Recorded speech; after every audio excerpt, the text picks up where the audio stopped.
Yo brother, we are here. Summer is done, winter is coming, and the clock is ticking. 2025 is slipping by, and I need you to lock the fuck in with me right now. I'm proud you made it this far, but making it isn't enough. We need to reach our goals.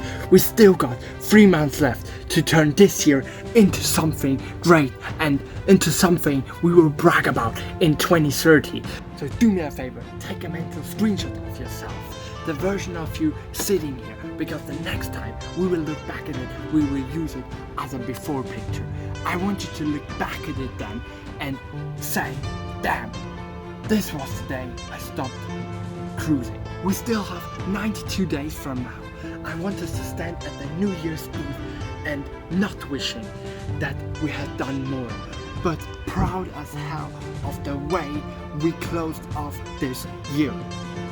You hold me accountable, I hold you accountable. That's the way it works. No coasting, no hiding, just showing up for yourself, for me, for everyone around, for everyone who wants to make it. So drop in the comment the goal you refuse to leave behind in 2025 without hitting it, and more importantly, the kind of person you're going to be when you hit it. I believe in you. Let's finish this year like we are allergic to excuses. So lock the fuck in, brother.